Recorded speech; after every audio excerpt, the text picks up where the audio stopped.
오늘 말씀의 제목은 복음의 무게를 느끼고 살라입니다. 복음의 무게를 느끼고 살라. 저는 운동을 참 좋아하는데 운동을 하다 보면 어느 순간부터는 무게가 느껴져요. 무슨 말인지 아시죠? 그냥 무게를 들고 있지만 그 무게를 느낀다라는 건 또 다른 거거든요.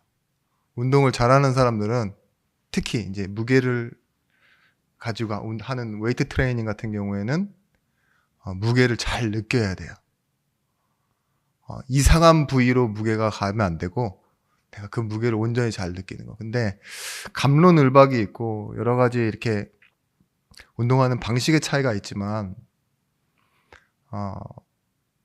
어떤 사람들은 무게를 신경 쓰지 않고 그냥 반복만 하시는 분들이 있어요. 왜 갑론을박이 있다라고 말하냐? 운동이라는 것 자체가 고립 반복 운동이기 때문에 근육을 형성하는 데 있어서 그래서 계속 가벼운 무게로도 반복을 많이 하고 그렇게 해도 운동이 된다라고 말해요. 근데 제가 생각하는 운동의 개념에서는 그러면 운동과 노동의 차이가 아주 모호해지기 시작합니다. 그러니까 여러 가지 계속의 움직임으로만 그걸 진행하려고 하면, 그리고 수행 능력이 좋아지면 좋아질수록 점점 무게는 올라가게 돼 있어요. 말씀 시간에 이게 무슨 소린가 하는 그런 아직 그런 느낌이 많은데 그래서 한번 들어보세요. 우리가 무게를 느끼지 못하는 움직임은 어느새 몸이 적응해 버립니다.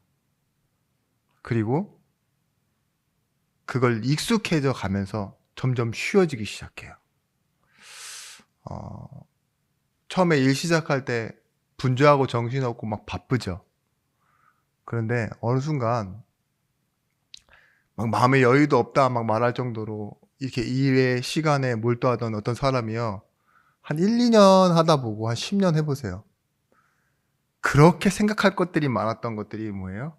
되게 단순화되기 시작해요. 아무 생각 없이도 해요. 특히 여자분들 아침에 막 머리 말고 화장하면서 뭐 먹고 동시에 다 하잖아요. 그죠? 네, 통화까지 하고 그러면서 잡생각까지 합니다. 통화하면서도 별거 다 할 수 있어요. 그게 뭐예요?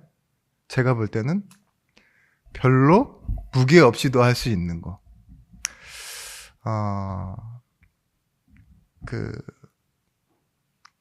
책을 하나 추천받았는데 허윤정 교수의 또다시 살리고 싶어서라는 책입니다. 충남권역 외상센터에서 일하는 외상외과 의사예요. 의사 중에서도 하기 힘든 의사 생활이죠. 외상외과에서 일한다는 거. 근데 이 외상외과에 지원하게 된 이유가 수련의 시절에 이국종 의사의 그 강의를 듣고 자기가 이 외상외과에 지원해야겠다라는 마음을 들었대요. 사람의 말도 어떤 무게로 받아들이느냐에 따라서 자기 미래의 결정이 되기도 해요. 근데 이분이 들어오면서도 죽어도 전혀 이상하지 않을 그런 응급 외상 환자들을 마주치면서 인생에 대한 무게를 많이 생각하게 됐대요.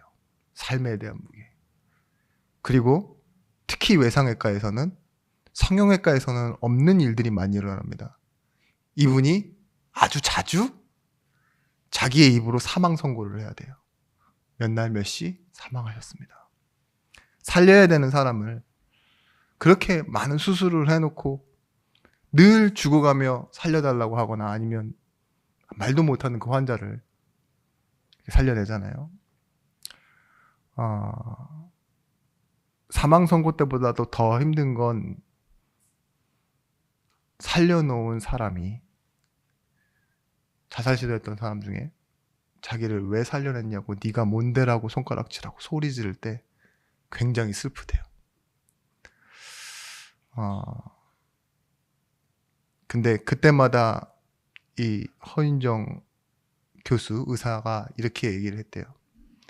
12번 당신이 그렇게 실려 들어와도 나는 당신을 살려야 하는 사람이다. 아멘 해놓고 되게 뻘쭘한 것 같아요. 누가 아멘 했어요? 전 봤어요. 말씀이 아닌데 아멘을 하셨네. 이분이 아이를 키우는 엄마인데, 그죠? 여자로서. 참, 여러 가지 해야 될 게 많잖아요. 아이들과도 자주 만나지 못하는 그런 시간을 보내면서도요. 일이 너무 고되고 힘들 때는 차마 그만하고 싶다는 생각 넘어서서 이 일을 후배들이나 누구에게 추천할 수조차도 없는 거예요. 그런데 그가 의사이고 여자이고 하나의 인생으로 살아감에 있어서 자신은 이 직업과 이 삶에 대한 무게를 느끼면서 살아간다고. 그죠? 누구는 뭐예요? 방향도 없고 삶의 무게를 잘 느끼지 못해서 참 하고 싶은 대로도 하고 살아도 뜻하는 대로 살지는 못하잖아요. 근데 그렇게 살아가는 사람들이 있는데 그 삶의 직업에서 느끼는 그 무게 하나로 삶의 중심을 잡고 있는 사람을 보면서 저는 좀 많은 생각을 했습니다. 여러분, 골로새서에서 특히 많이 나오는 단어가 있어요. 그게 뭐냐? 충만입니다. 충만.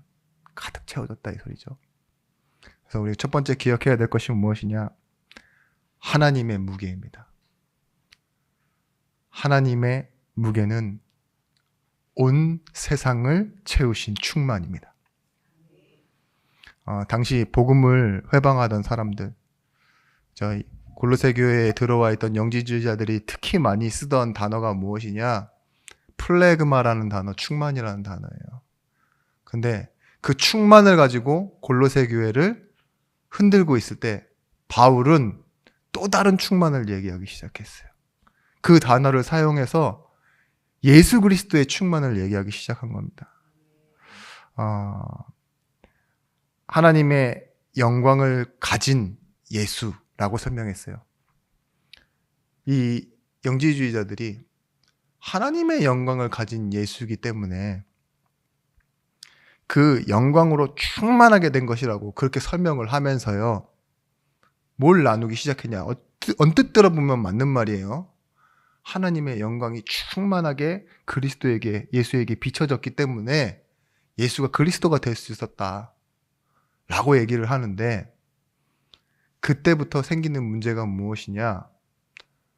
이 하나님과 예수님을 나누기 시작한 거예요. 우리는 예수님과 하나님이 한 분이라고 믿잖아요. 근데 나누기 시작하는 거예요. 그리고 발산체가 있고 반사체가 있듯이 뭔가 다른 존재가 되도록 만드는 게 문제였죠. 우리 사람의 생각의 구조는 그럴 수밖에 없어요. 등급을 나눠야 돼요. 그리고 차이를 둬야 돼요. 그래야 비교가 되니까. 그래서 뭐 하죠? 차등하죠. 계급을 만들죠. 그리고 무엇이 더 좋다라고 말할 수 있는 거 있죠. 그게 분류해내는 게 참 뭐랄까요? 우리 인생의 재미? 의미? 이런 식으로 찾아가고 있는 것 같아요. 무엇이 좋고 무엇이 싫고. 여기 계신 분들 중에 누가 더 좋고 누가 더 싫다. 엄마가 좋아, 아빠가 좋아. 아이는 마음속에 답이 이미 있습니다. 그 나이 때 그 애들에게는요. 근데 말은 못해요. 왜냐? 둘 다 같이 있기 때문에. 누군가 한 명 서운할까봐. 그런 사고방식을 우리는 뭐예요? 인생을 사는 내내 분명히 자녀도 마음이 더 가는 자녀가 있을 거예요. 그죠? 그럼에도 불구하고 인생을 사는 내내 알면서도 무시하거나 아니면 그 알아지는 것을 계속 외면하면서 그렇게 살아가고 계시지 않습니까?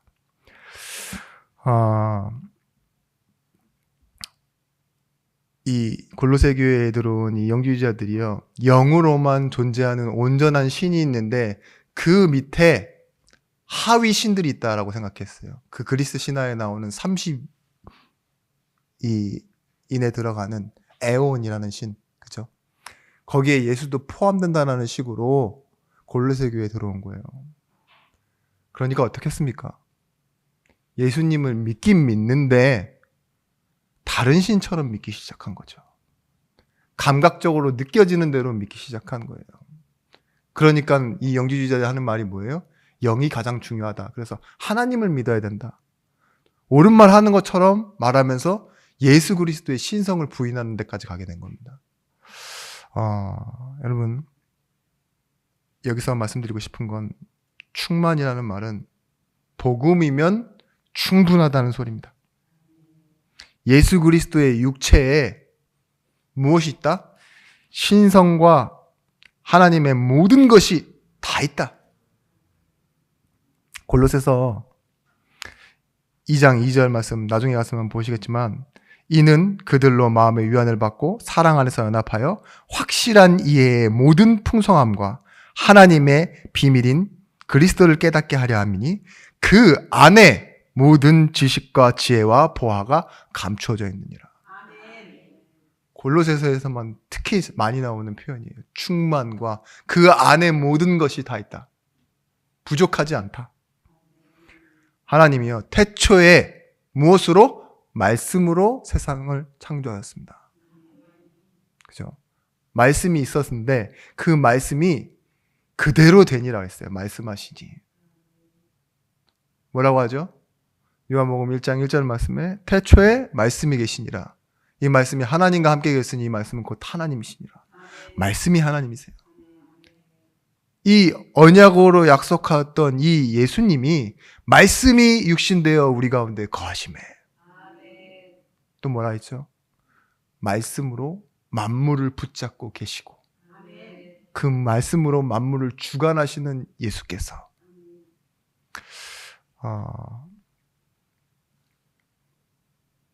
예수님이 이 땅에 오셔서 우리를 대신에 죄인의 몸으로 죽으실 때도요, 뭐 하셨다고 나와 있냐? 말씀에 온전히 순종하셨다고 나와 있어요. 말씀을 이루셨다니까요. 그게 충만이에요. 골로새서 1장 20절 말씀 오늘 본문에 나오죠. 그의 피에, 십자가의 피로 화평을 이루사 만물 곧 땅에 있는 것이나 하늘에 있는 것들이 그로 말미암아 자기와 화목하게 되기를 기뻐하심이라. 예수 그리스도께서 십자가로 이룬 그 피의 화평이 땅에 있는 것들이나 하늘에 있는 것들을 다 통일시킨 거라고. 그게 십자가의 능력입니다. 여러분, 예수께서 죽으신 그 짧은 순간, 어떻게 보면 반나절 안에 끝나버린, 하루 안에 끝나버린 그 사건이요, 뭐예요? 영원한 시간을 다 바꿔놓은 거예요. 아유, 내가 믿을 때만이? 아니에요. 여러분, 안 믿고 있을 때도 그 십자가의 사건이 여러분을 은혜 안으로 불러온 겁니다. 아유, 나 죽으면 끝나는데? 그렇지 않습니다. 영원한 생명을 줘서 하나님과 영원히 천국에 함께 있게 하는 것, 그게 자녀의 비밀입니다. 충만의 뜻을요, 히브리어 원어로 봤을 때는요, 이런 뜻이 있습니다. 완벽한 통제. 충만하다, 가득하다라는 것은요, 완벽히 통제되고 있는 것을 보고 충만이라고 얘기해요. 여러분, 그 히브리 사상에 뭐가 있냐? 우리 마음 안에 가득한 것이 뭘 만들어내요? 우리를 움직여 간다라고 생각해요. 보세요. 내 안에 술이 가득해요, 지금. 그럼 어떻게 될까요? 뭔 말을 해도 다 취해서 얘기하겠죠. 그런 것처럼, 소리가 조금 완전히 갔는데 조금만 올려주세요.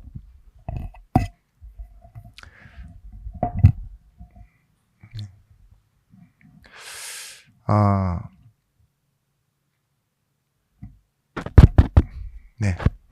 괜찮은 것 같아요. 조금만 더 올려주세요. 네. 여러분, 미움이 가득하면 어떻게 됩니까? 조금만 더 올려주세요.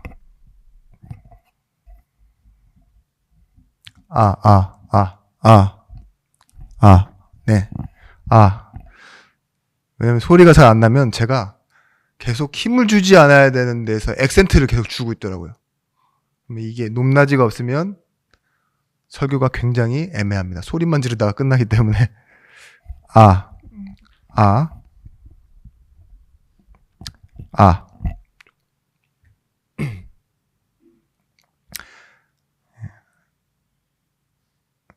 여러분, 우리 마음에 미움이 가득하게 되면 어떻게 됩니까? 보이는 모든 것들이 원망스럽기 시작해요. 미움이 가득한 사람들이 뉴스를 보면 큰일 납니다. 특히 가짜뉴스. 미움이 가득한 사람들은 특히 가짜뉴스를 잘 믿어요. 그러다가 뭐 하죠?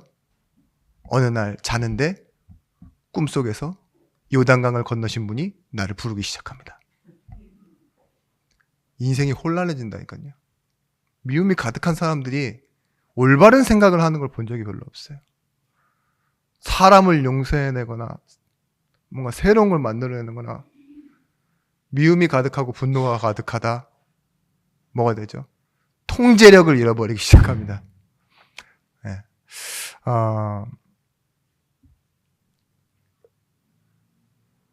우리가 차만 봐도 그래요. 차. 기름이 부족하면요, 차가 가기는 가는데요, 통제가 힘들어요.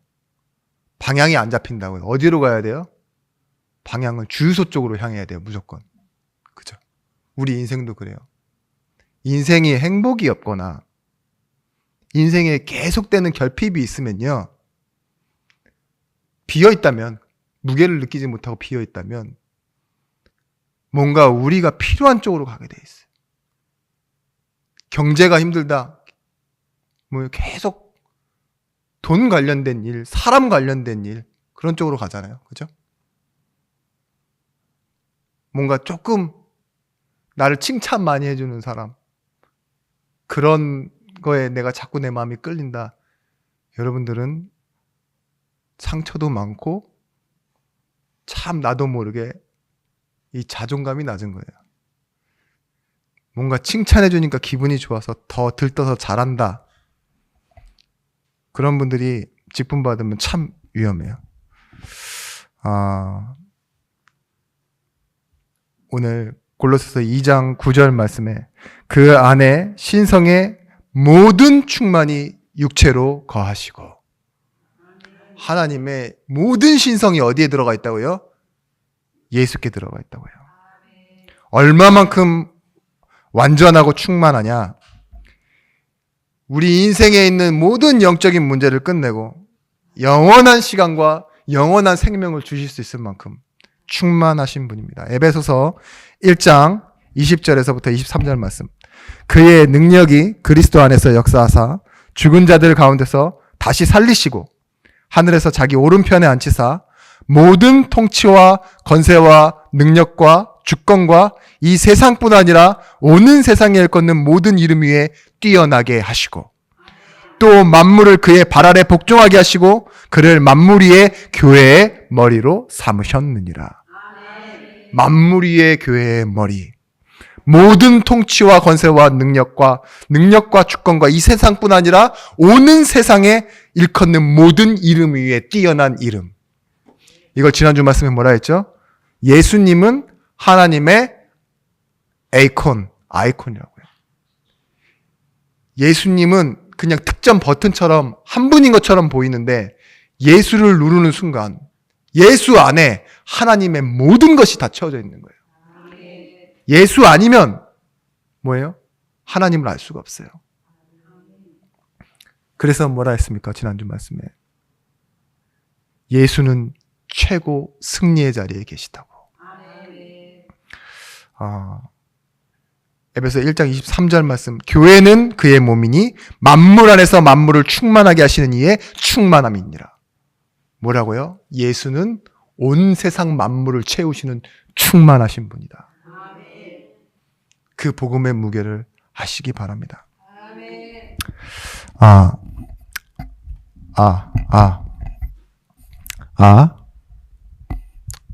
이해를 좀 해주세요. 오늘 좀 진짜 음향이 많이 이상한데.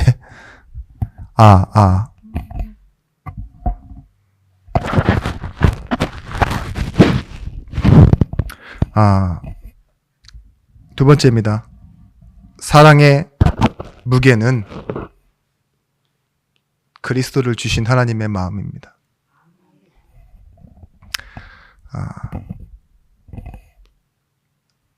다시 말씀드릴게요. 사랑의 무게는 그리스도를 주신 하나님의 마음입니다. 여러분들이 좀 쓸데없는 데다가 돈을 쓰게 되면 어때요? 기분이 좋으신 분 계십니까? 기쁘신 분? 아마 없을 겁니다. 손해봤다라고 생각했고 날렸다고 생각하는데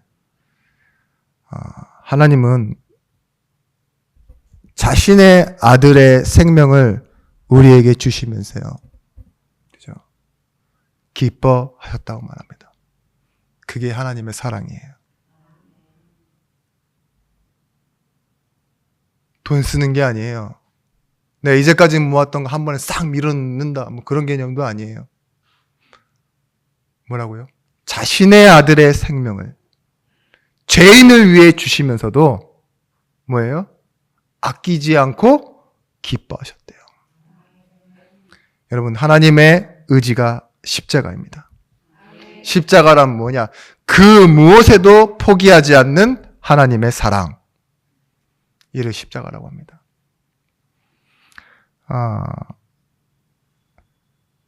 자신의 문제 아니에요. 우리의 문제를 해결하시기 위해 자신의 아들을 내어주셨어요. 그 내어주신 그 은혜와 사랑을 뭐예요? 우리는 갚지 않았습니다. 오히려 죄인들의 손에 죽게 만드셨다니까요. 살리려고 보낸 그들의 손에 죽게 만드시면서도요, 우리를 살리기 위해 기뻐하신 하나님의 사랑, 우리는 믿을 수 없는 거예요. 믿어질 수가 없어요. 알 수도 없고. 그 자식이 어떻게 우리 손에 죽는 걸 허락하시겠습니까? 납득하고 불납득하는 건 두 번째 문제인데, 요한복음 3장 16절 말씀 뭐라고 나와 있냐? 하나님이 이처럼, 그 이처럼이 뭡니까? 십자가에 죽으시면서까지도 사랑하사 독생자를 주셨으니. 결론은 그렇습니다. 멸망치 않고 영생을 얻게 하려 함이라고.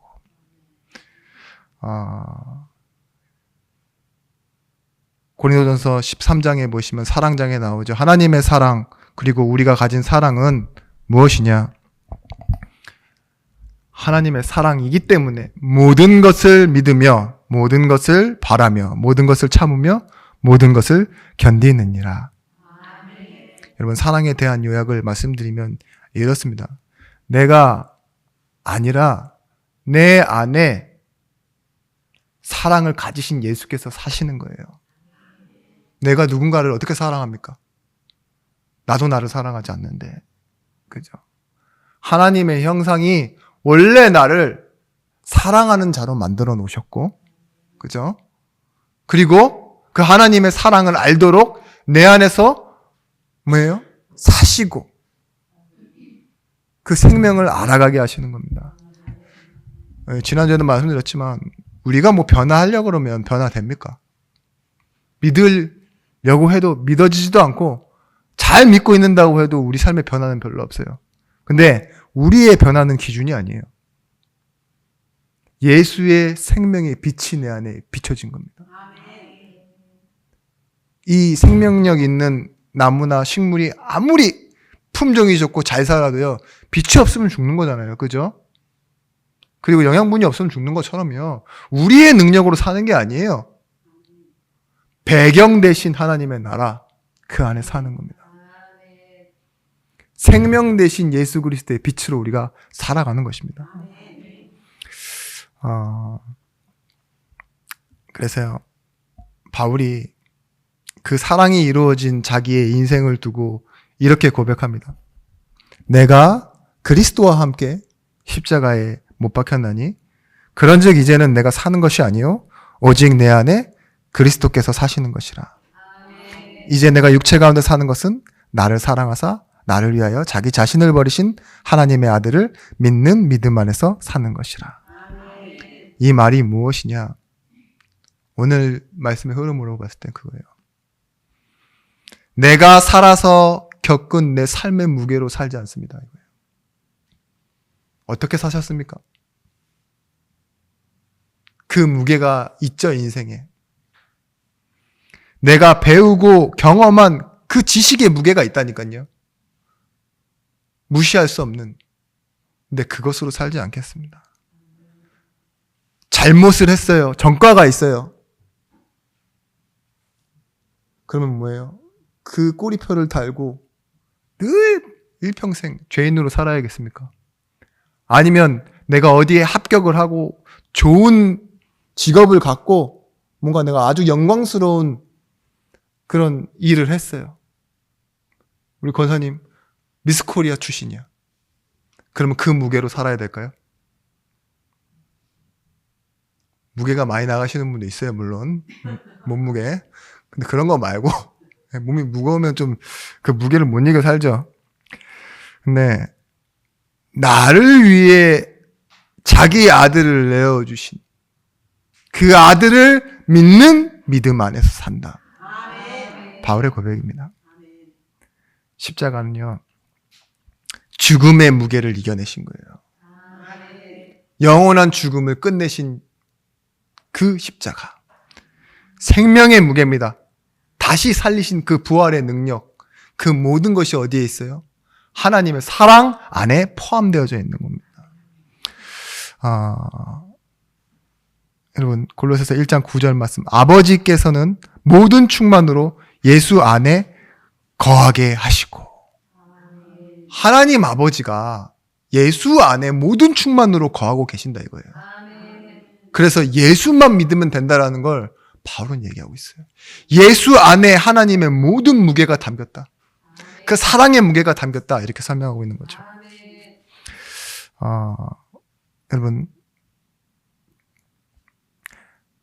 우리는 이 구원이 단순히 내가 예수를 잘 믿어야지, 예수 믿음으로 인해서 내가 이렇게 변화돼야지 하는 그림을 그리는 정도의 복음이 아니에요. 하나님이 주신 복음은.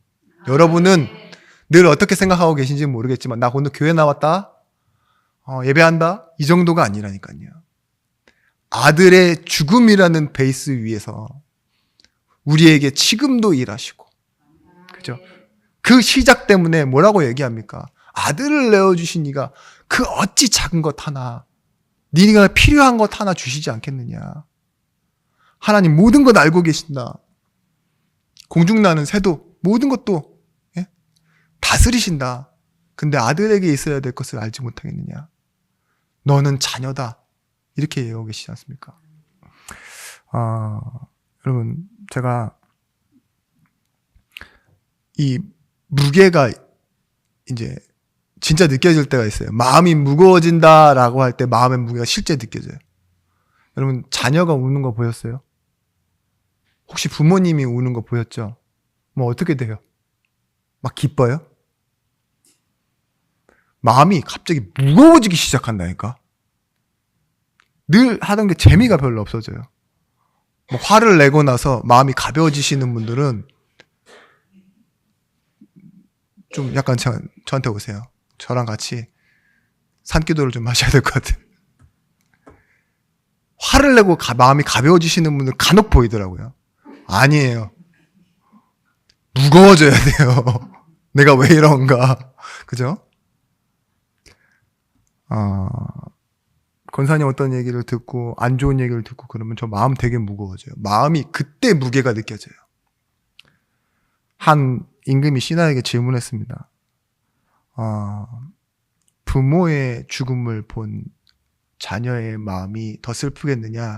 아니면 자녀의 죽음을 본 부모의 마음이 더 슬프겠느냐? 라고 이렇게 질문을 했는데요. 한 신하가 나와서 이렇게 대답했어요. 저는 둘 다를 다 겪어봤습니다. 부모님이 돌아가셨을 때는 저 바로 앞에 있는 산도 흔들리더라고, 자기 앞에서. 잘 보이지 않더라고. 근데 자녀가 죽은 날에 자신의 모습을 보니 눈앞에 아무것도 보이지 않았다고. 자녀가 죽은 게 더 슬프다는 거죠. 더 오래 간대요, 자녀의 죽음이. 부모의 죽음보다. 네.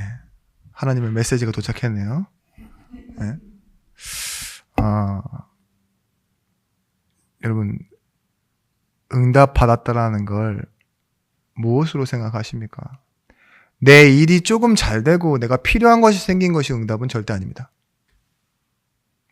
응답은 하나님의 마음을 아는 겁니다. 아멘.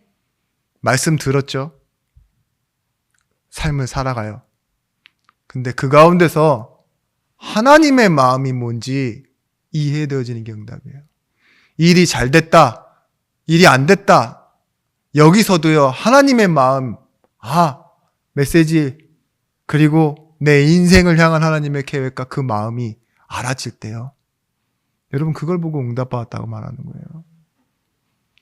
일이 잘 된 것, 어떤 일을 계획하는 일들이 되어져 가는 것, 그건 과정이지 응답이 아닙니다. 여러분에게 그 일을 겪고 난 후에 말씀이 생기기 시작하고 메시지가 생기기 시작하는데 그때 뭐예요? 하나님의 마음. 알 뿐만 아니라 내 가운데서요, 하나님의 마음으로 보기 시작하는 것. 눈이 열려지기 시작하는 것. 그게 진짜 응답입니다. 여러분, 그래서요, 세 번째, 이제는 인생의 무게, 인생의 가치죠. 그것을 화목해 하신 예수와 함께 누리는 것입니다.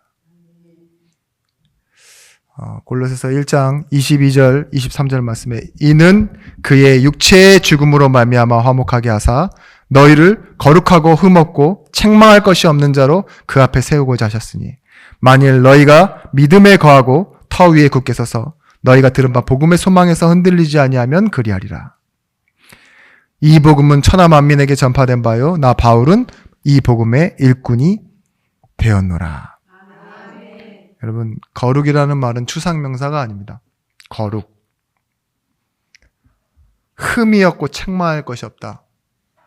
이미 가득 찬 무게를 가지고 있다, 이 소리예요. 구별되었는데 달아보잖아요. 심판이라는 말이 어떤 말이냐? 저울질하다예요. 근데 무게가 확실히 무거워요. 이게 맞는 거예요. 그죠?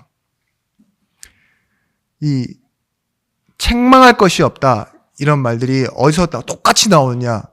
디모데전서 3장 2절 말씀에 그러므로 감독은 책망할 것이 없으며 한 아내의 남편이 되어 절제하며 신중하며 단정하며 나그네 대접하기 가르치기를 잘하며. 여기서 장로를 뽑을 때도 책망할 것이 없어야 된다. 그리고 디모데전서 3장 10절 말씀에 집사에 대해서도 이렇게 이야기합니다. 그 후에 책망할 것이 없으며 집사의 직분을 맡게 할 것이며. 여러분, 흠이 없어야지 장로가 되고 집사가 된다는 말이 아니에요. 고르고 골라서 100% 좋은 선택을 해라, 그게 책망할 것이 없다는 말이 아니에요. 어떤 말이냐? 하나님께서 우리를 흠 없게 하셨어요. 근데 이 진짜 흠이 없는 게 아니라 흠은 있지만 그 흠 없다라는 것에 흔들리지 않고 있는 상태 있죠. 그게 책망할 것이 없는 거예요. 예수를 믿고 흔들리지 않는 것이 책망할 것이 없는 사람. 여러분, 누가 여기 지금 진짜 자격이 있어서 교회 나오신 분 아무도 없고, 말 그대로 진짜 책망할 것이 하나도 없는 사람이 없는 건 아니에요. 그런데 우리가 순종이란 것은 어디서 나타나냐? 내가 완전해서가 아니라 내가 자녀라는 것을 믿고 말씀에 순종해 갈 때 있죠. 그리고 말씀을 끝까지 따라가려고 하는 것. 그게 책망할 것이 없는 거예요. 그게 믿고 있는 거니까. 들은 복음, 소망에서 흔들리지 아니하면, 이 말은 잃어버리지 않고 놓치지 않을 때 뭐 한다고요? 굳게 서여지는 거라고 얘기하고 있습니다. 여러분, 구원 안에 돈 문제, 경제 문제 똑같은 말이네요. 자녀 문제, 인생에 여러분들을 괴롭혔던 수많은 문제 다 들어있습니다. 다 들어있다는 게 아니라 그 답이 다 있습니다. 왜요? 복음은 충만한 것이기 때문에 그렇습니다. 부족하지 않기 때문에.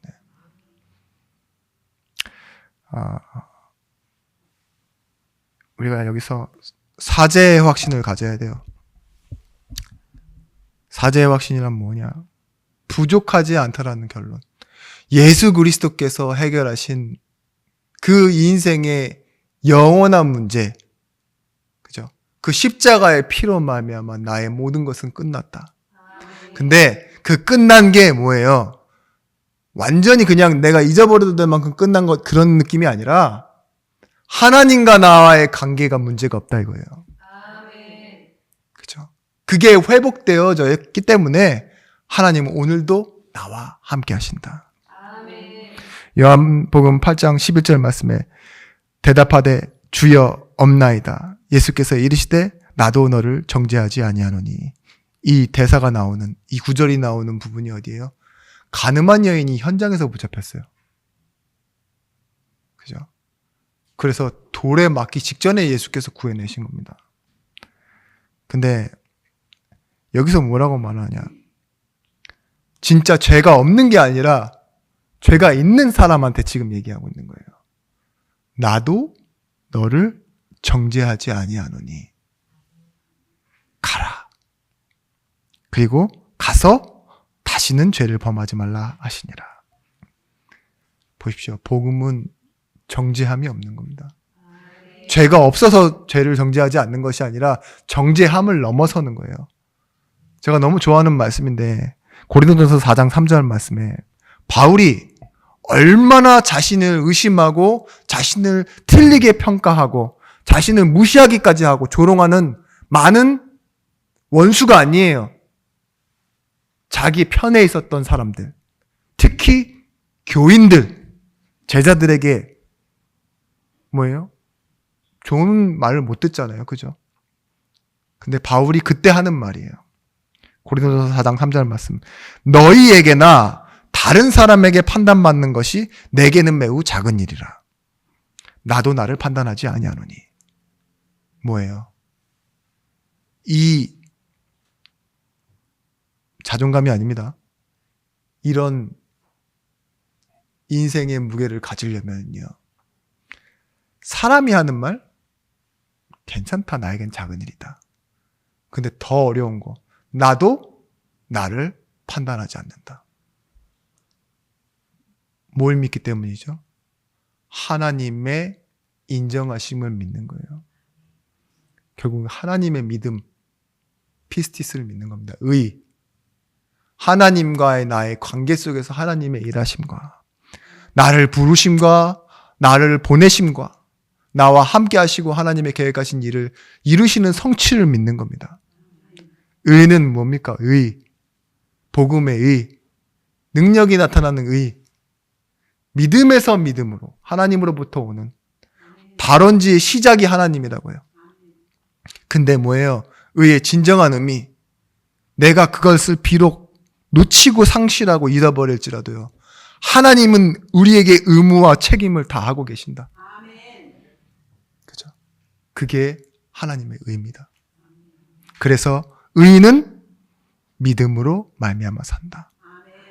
내가 가진 형편이 아니라 하나님이 나를 믿어주시는 그 믿음 있죠. 나를 자녀 삼아주시고 나에 대한 계획을 다 이루시고 내가 실패할지라도 나를 떠나지 않고 나를 붙잡고 계신 그 하나님의 능력, 그게 의라고요. 여러분, 동물원에 갔을 때 여러분들이 맹수를 보면서도 신기해하고 무서워하지 않는 이유는요, 갇혀있기 때문에 그래요. 조롱하잖아요. 그죠? 오히려 동물들을. 근데 만약에 풀려있다라고 생각해보세요. 엄청 무섭겠죠. 힘을 잃어서. 마찬가지예요. 우리가 두려워해야 될 문제들은, 특히 사망의 권세는 예수 안에서 끝이 났습니다. 아멘. 결박되어졌다고 말하고 있습니다. 아멘. 두려워하지 마십시오. 아멘. 그래서 다윗은요, 시편 23편의 충만을 이렇게 설명합니다. 여호와는 나의 목자시니 나는 부족함이 없습니다. 아멘. 나는 더 원하는 게 없습니다. 아멘. 왜냐? 충만. 나는 완벽하게 통제되고 있습니다. 여호와가 목자시기 때문에. 빌립보서 4장 13절 말씀에 바울이 앞에 있는 수많은 일들, 배부름과 배고픔과 비천함과 풍부함과 수많은 일을 겪었다. 복음을 아는데도 겪었대요. 근데 뭘 알았대요? 일체의 비결을 배웠대요. 복음은 부족하지 않다라는 거. 그래서 뭘 알았어요? 내게 능력 주시는 자 안에서 내가 모든 것을 감당할 수 있습니다. 더 어려운 일이 있더라도 나는 감당할 수 있대요. 왜냐? 내게 능력 주는 자 안에 있기 때문에. 여러분, 우리에게 영원한 생명을 주셨는데 우리가 가끔씩 아주 가끔씩을 얘기하는 거예요. 이 자꾸 구원받은 걸요, 이 병원에서 예수 믿고 이렇게 가시는 분들 있잖아요. 천국 가는 티켓처럼 이렇게 가볍게 생각하시는 분들이 있어요. 그죠? 버스카드 충전해서 제철카드 충전하다 이렇게 한번 띡 대고 들어가는 그런 느낌의 가벼운 것으로 생각하시는 분들이 있는데, 여러분, 복음이 정말 내 인생에 무겁다기보다는 정말 내 인생을 버틸 수 있는, 그리고 정말 다른 가벼움을 넘어설 수 있는 그 무게로 느껴지신다면요, 여러분들이 수고하고 무거운 짐으로 들고 있던 것들은 내려놓게 됩니다. 예수님께서 우리를 부르실 때도 그랬어요. 네 무거운 짐 내려놔. 내가 지는 멍에를 메라. 그렇게 얘기하잖아요. 그리고 쉼을 얻으라고. 그래서 결론은, 여러분, 성령의 충만함을 받으십시오. 왜냐? 구하면 주신다고 했기 때문에 그렇습니다. 저는 이 성령의 충만함을 정말 영적인 감각과 영적인 무게를 느끼는 비밀이라고 생각해요. 말씀을 여러분들이 제대로 붙잡고 있으면요, 성령 충만의 감각, 무게가 느껴지기 시작합니다. 그 성령 충만을 어떤 분들은 이렇게 감정적인 느낌으로 어느 날은 보이고 어느 날은 딱 안 보이는 그런 약간 무속적인 성령 충만을 생각하시는 분들이 있어요. 네? 그거는 무게가 전혀 없을 때 있죠. 그냥 내 맘대로 보는 거고. 이 히브리 사고 방식의 마음이라는 건요, 채워 넣어서 생각하는 방식이라고 생각해요.